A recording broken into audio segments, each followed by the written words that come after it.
صباح الخير سيدتي ونيسي سادتي. اليوم الموضوع ناس الطيف اللي نحبوهم ونعزوهم. قلت لكم هذاك نهار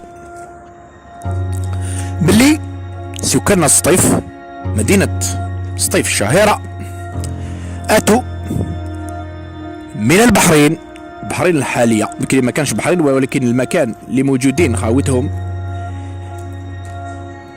تاع دروك اسمها البحرين.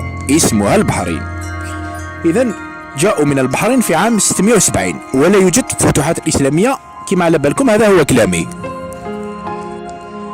اذا كما قلت لكم هذا هو كلامي، جاءوا من البحرين الحالية في عام 670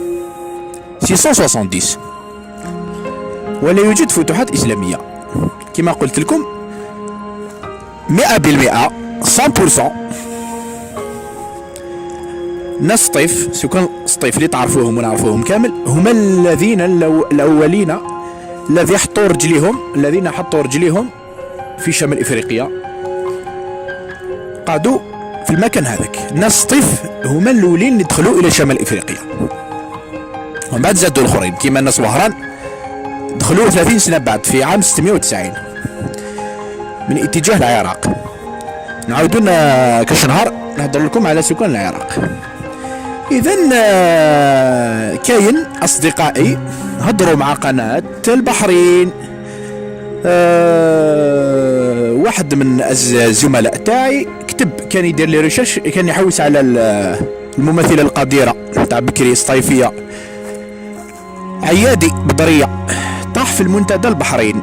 سبحان الله، البحرانيات، ممثلة البحرانيات ماشي صدفة، أنا نقول ماشي صدفة. بعدين قصر مع القناة البحرانية بحرين تيفي، قنعهم وقال لهم باللي ناس سطيف جو منكم، ولاد عمكم، خوتكم. نعم. إذن إن شاء الله في يناير 2023 فيلم يا عمري يا ناسي سوف يبث ولأول مرة في قناة البحرين تيفي. إذن هذا إنجاز للسينما الجزائرية مجانا سيمبوليكمو، أو في أول مرة الفيلم الجزائري سوف يبث في دولة خليجية أجنبية. إخوتنا بيان سور، أكيد إخوتنا. هذا إنجاز للسينما الجزائرية. الفيلم الجزائري تاع بكري يا عمري يا ناسي سوف نراه في قناة بحرين تيفي. البحرينيون سوف يرون إخوتهم سطيفية. شكرا لكم سيدتي ونسي سادتي، وإلى فرصة أخرى إن شاء الله. إلى اللقاء.